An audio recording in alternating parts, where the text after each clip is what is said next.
BJP ಹುಳ್ಳಿ ನಂಗೆ ಗೊತ್ತಲ್ಲ. Eastern ಇಂಡಿಯಾದ ಈವನ್ ಇನ್ ವೆಸ್ಟ್ ಬೆಂಗಾಲ್ ಸಹ ಎಕ್ಸಿಟ್ ಪೋಲ್ ಉಂಟು. ನಂಗೆ ಈಗ ಕುತೂಹಲ ಇರೋದು ಒರಿಸ್ಸಾ, ತಮಿಳುನಾಡು, ತೆಲಂಗಾಣದಲ್ಲಿ. ಬಹಳ ಮುಖ್ಯವಾಗಿ ಕಾಂಗ್ರೆಸ್ ವಕ್ತಾರರು ಈ ಕ್ಷಣದಲ್ಲಿ 200-202 ಕಾಂಗ್ರೆಸ್ ವಕ್ತಾರರನ್ನ ಮೈಕ್ ಕೊಡಿ. 200-202 ಗೆಲುವಿನ ಸಾಧ್ಯತೆಗಳು ಎಷ್ಟು ಮಟ್ಟಿಗೆ ಇದನ್ನ ನೋಡಿ ನಾವು ಪ್ರೆಡಿಕ್ಟ್ ಮಾಡಬಹುದೋ ಗೊತ್ತಿಲ್ಲ. ಬಟ್ ರೇಷ್ಮೆ ಸರ್ ಹೇಳ್ತಿದ್ರು 77 ಸಿಂಗಲ್ ಕಾಂಗ್ರೆಸ್ ಪಕ್ಷ 77 ಕ್ಷೇತ್ರಗಳಲ್ಲಿ ಮುನ್ನಡೆ. ಅಂದ್ರೆ ಎಫರ್ಟ್ ಗಳಿಗೆ ತಕ್ಕ ಪರಿಶ್ರಮ ಪ್ರತಿಫಲ ಸಿಗ್ತಾ ಇದೆ ಅನ್ನೋದು ಈ ಹಂತದಲ್ಲಂತೂ ಕಾಣೋಕೆ ಸಿಗ್ತಾ ಇದೆ. ಮೇಡಮ್, ಇಲ್ಲಿ ಎರಡು ಪರಿಣಾಮಗಳು ನಡೆದಿದೆ. ಒಂದು, ರಾಹುಲ್ ಗಾಂಧಿ ಅವರು ನಡೆಸಿದಂಥ ಪಾದಯಾತ್ರೆಗೆ ತನ್ನದೇ ಆದಂಥ ಒಂದು ಮಹತ್ವದ ಶಕ್ತಿ ಇದೆ. ದೇಶದುದ್ದಗಲಕ್ಕೆ ಅದೊಂದು ಮಹತ್ವದ ಸಂದೇಶ ಕೂಡ ಆಗಿದೆ. ಹಾಗೆಯೇ ನರೇಂದ್ರ ಮೋದಿಯವರು ಪದೇ ಹೇಳಿದಂಥ ಸುಳ್ಳುಗಳು, ನೀವು ಎಲೆಕ್ಷನಲ್ಲೇ ಅವರು ಮುಸ್ಲಿಂ ಬಗ್ಗೆ ಮಾತಾಡ್ತಾರೆ, ಎಲೆಕ್ಷನಲ್ಲೇ ನಾನು 400 ಸೀಟು ಸುಮ್ಮನೆ ಹೇಳಿದ್ದು ಅಂತಾರೆ. ಅಂದರೆ ದೇಶದ ಜನ, ಭಾರತ ದೇಶದ ಜನ ಸೂಕ್ಷ್ಮಜ್ಞರು ಗಮನಿಸ್ತಾರೆ ಅದನ್ನು. ಸೊ ಈ ಸೂಕ್ಷ್ಮತೆ ಕೆಲಸ ಮಾಡಿದೆ ಇಲ್ಲಿ ಅನ್ನೋದನ್ನ ಅರ್ಥ ಮಾಡ್ಕೊಳ್ಬೇಕು ನಾವು. ಅಂದ್ರೆ ನಿಮ್ಮ ಪ್ರಕಾರ ಭಾರತ್ ಜೋಡೋ ವರ್ಕೌಟ್ ಆಗಿದೆ ಅಂತ? ಭಾರತ್ ಜೋಡೋ, ನ್ಯಾಯಯಾತ್ರೆ ಎಲ್ಲವೂ ವರ್ಕೌಟ್ ಆಗಿದೆ. ಮತ್ತು ನಮ್ಮ ಗ್ಯಾರಂಟಿಗಳು ಜನರಿಗೆ ಭರವಸೆ ಮೂಡಿಸಿದೆ ದೇಶದುದ್ದಗಲಕ್ಕೆ. ಇಲ್ಲಿ ಕರ್ನಾಟಕದಲ್ಲಿ ನಾವು ಕೊಟ್ಟಂಥ ಭರವಸೆಗಳಿತ್ತಲ್ಲ, ಈ ಭರವಸೆಗಳು ಈಡೇರಿತ್ತು. ಸೊ ಕರ್ನಾಟಕದ ರಿಸಲ್ಟ್ ನೋಡ್ತೀರಿ ಈಗ. ಈಗ ಬೆಂಗಳೂರು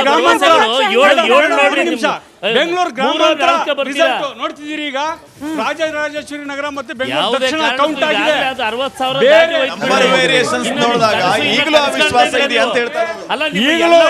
ಡಿ.ಕೆ. ಸುರೇಶ್ ಅವರು ಗೆಲ್ಲುವ ಎಲ್ಲ ಲಕ್ಷಣಗಳು ಇದೆ. ಇವ್ರು ಮಾತ್ರ ಇವ್ರು ಏನ್ ಹೇಳ್ತಾರೆ, ನಮಗೆ ಸಮಯ ಕೊಡಿ ಅಂತಾರೆ. ಇದು ಯಾವ ಲೆಕ್ಕದ ಓಟು ಅಲ್ಲ. ಇದು 1 ಗಂಟೆಗೆ ಓಟಿನ ನಿಜವಾದ ಸ್ವರೂಪ ಗೊತ್ತಾಗೋದು. ರಾಜ್ಯದಲ್ಲಿ ಮಾತ್ರ ಇಡೀ ದೇಶದುದ್ದಗಲಕ್ಕೆ ಈ NDA ಮೈತ್ರಿಕೂಟ ಮಣ್ಣು ಮುಕ್ಕುತ್ತೆ ಅನ್ನೋದನ್ನ ನಾನು ಈ ಮೂಲಕ ಹೇಳ್ತೀನಿ. ಮಣ್ಣು ತಿನ್ನಬೇಕಾಗುತ್ತೆ NDA ಮೈತ್ರಿಕೂಟ. ಆ ತರ ಪರಿಸ್ಥಿತಿ ಈ ದೇಶದ ವೋಟರ್ಸ್ ಕೊಟ್ಟಿದ್ದಾರೆ. ಇದು ನರಸಿಂಹಮೂರ್ತಿ ಮತ್ತೆ ವಿನಯ್ ಬಿದ್ರೆ ಇಬ್ರು ಅರ್ಥ ಮಾಡ್ಕೊಳ್ಬೇಕು. ಈಗಾಗಲೇ 2 ಕ್ಷೇತ್ರಗಳಾಗಿರೋದು 272. ನೀವು 272 ಹತ್ರಕ್ಕೂ ಬಂದಿಲ್ಲ. ಯಾಕೆ ಇಷ್ಟು ಬೇಗ ಇಷ್ಟೊಂದು ಖುಷಿ? ವಿನಯ್ ಬಿದ್ರೆ ನಾವೆಲ್ಲಿದ್ವಿ, ನೀವೆಲ್ಲಿದ್ರಿ ನೋಡ್ರಿ. ನೀವು ಉಪ್ಪರಿಗೆ ಮೇಲಿದ್ರಿ, ನಾವು ನೆಲದಲ್ಲಿ ನಿಂತಿದ್ವಿ. ಮೆಜಾರಿಟಿಗಿಂತ 30 ನಂಬರ್ ಜಾಸ್ತಿ ಪೆಡೆಸ್ಟ್ರಿಯನ್ ಫೈಟರ್ಸ್ ನಾವು ಮಾಡೇ ಮಾಡ್ತೀವಿ. 272 ಅಲೋನ್ ಬಿಜೆಪಿ ಬಂದೇ ಬರುತ್ತೆ. ಬಿಜೆಪಿ ಸೀಟ್ ಎಷ್ಟಿದೆ ಈಗ? ಹಿರಿಯ ಪತ್ರಕರ್ತರು ರವೀಂದ್ರ ರೇಷ್ಮೆ ಹೇಳಿದ್ರು 230 ಒಳಗಡೆ ಇದ್ದೀರಿ ನೀವು. ವಿರೋಧ ಪಕ್ಷ ಆಗ್ತೀರಾ? 230 ಒಳಗಡೆ ಇದ್ದೀರಿ ನೀವು. ನಿಮ್ಮ ಮೈತ್ರಿಕೂಟ ಸೇರಿ ಅಲ್ಲಿ ಬಂದಿರೋದು 298 ಮೈತ್ರಿಕೂಟ ಸೇರಿ ನೀವು ಬಂದಿರೋದು. 28,724 ಮತಗಳಿಂದ ಮುನ್ನಡೆ.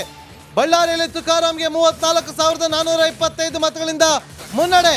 ಬೆಂಗಳೂರು ಉತ್ತರದಲ್ಲಿ 22,683 ಮತಗಳಿಂದ ಶೋಭಾ ಕಂದಲಾಜೆ ಮುನ್ನಡೆ. ಮಂಡ್ಯದಲ್ಲಿ HD ಕುಮಾರಸ್ವಾಮಿಗೆ ಭರ್ಜರಿ ಮುನ್ನಡೆ ಸಾಧಿಸ್ತಾ ಇದ್ದಾರೆ. 76,000 ಮತಗಳ ಅಂತರದಿಂದ ಲೀಡನ್ನು ಕಾಪಾಡಿಕೊಂಡಿದ್ದಾರೆ.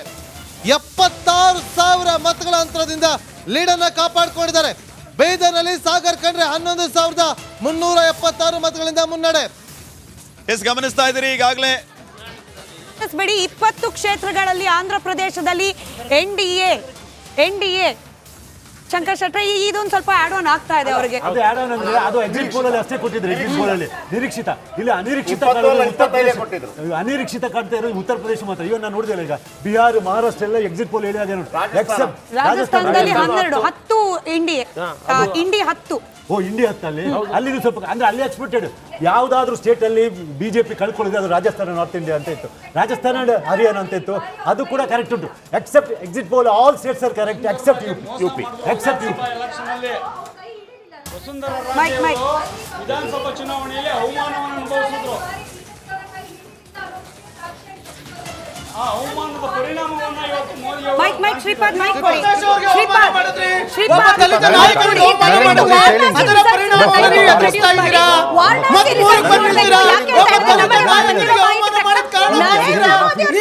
ಕರ್ನಾಟಕದಲ್ಲಿ ಈ ರಿಸಲ್ಟ್ ನೋಡ್ತಾ ಇದ್ದೀರಾ? ಇದಕ್ಕೆ ಉತ್ತರ ಕೊಡಿ ಮಂಜುನಾಥ್ ಅತ್ತೆ ಅವರೇ. ಒಬ್ಬ ದಲಿತ ನಾಯಕನನ್ನ ಅವಮಾನ ಮಾಡಿದ್ರೆ 11 ವರ್ಷ KPCC ಅಧ್ಯಕ್ಷ ಅವನಿಗೆ MLC ಎಲೆಕ್ಷನ್ ಅಲ್ಲಿ ಕರೆದು ಕೂತು ಮಾತನಾಡಿಸುವ ಸೌಜನ್ಯ ಇಲ್ಲಿ ಮಾತಾಡ್ತಾ ಇರೋ ರಾಜಸ್ಥಾನದ ವಿಚಾರ, ರಾಜ್ಯದ ವಿಚಾರ ಅಲ್ಲ.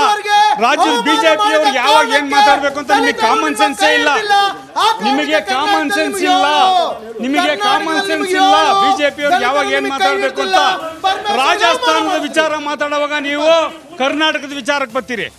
ಸ್ಟೇಟ್ ವೈಸ್ ಒಂದ್ ನಿಮಿಷ ಸ್ಟೇಟ್ ವೈಸ್ ಅಪ್ಡೇಟ್ಸ್ ಗಳನ್ನ ನಾವು ಗಮನಿಸ್ತಾ ಹೋಗೋಣ. ಈಗ ರಾಜಸ್ಥಾನ ಆದ ನಂತರ ಬಿಹಾರದಲ್ಲಿ ಏನಾಗ್ತಾ ಇದೆ ನೋಡಿ. NDA ಒಕ್ಕೂಟ ಅಲ್ಲಿ ಮುನ್ನಡೆಯನ್ನ ಕಾಯ್ದುಕೊಳ್ತಾ ಇದೆ.